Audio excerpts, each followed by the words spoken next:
பாவம் இருக்குகிறது. ரப்பு ஒவ்வொரு பாவத்துக்கும் ஒவ்வொரு விளைவை உண்டாக்குவான். எப்ப மக்கள் இஸ்திக்ஃபார் செய்வார்களோ அப்பொழுது அல்லாஹ்வுடைய கோபம் தணியும். அல்லாஹ்வுடைய கோபம் தணியும்.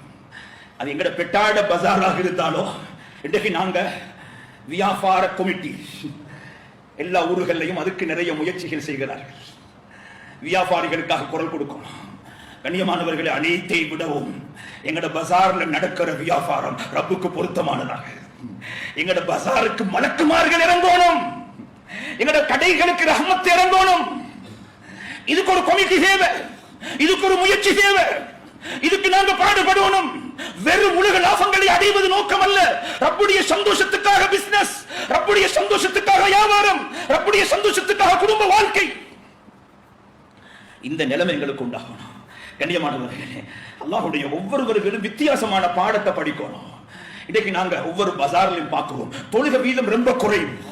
தொழுகை வீதம் ரொம்ப குறைவு. 100 வியாபாரிகள் இருப்பார்கள் என்று சொன்னால் அதில் 30 வீதம் தொழுகையாளிகள், 40 வீதம் தொழுகையாளிகள், 60 வீதம் தொழுகை இல்லாதவர்கள்.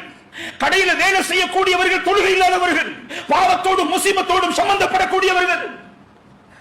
ஒவ்வொரு கர்மங்களிலும் நாம் யோசிக்க வேண்டும், சிந்திக்க வேண்டும். தொழுகை இல்லாத வியாபாரம் முசீபத்தான வியாபாரம், பரக்கத் இல்லாத வியாபாரம், ரஹமத் இல்லாத வியாபாரம். மலக்குமார்கள் அந்த கடைக்குள் வரமாட்டார்கள். ஷைத்தான் அந்த கடையை ஆதிக்கம் செலுத்துவான். கண்ணியமானவர்களே, இந்த விடயத்தில் கூடுதலாக கவனம் செலுத்துங்கள். என்னை படைத்தவன் அல்லாஹ், உங்களை படைத்தவன் அல்லாஹ். எதையும் பேசலாம், ரப்புக்கு முன்னால் நிப்பாட்டப்படுவோம். ரப்பு விசாரிப்பான். ஒன்றோ வெற்றி, ஒன்றோ தோல்வி. ஆகிரத்தில் வெற்றி பெறுவதுதான் வாழ்க்கையின் நோக்கம்.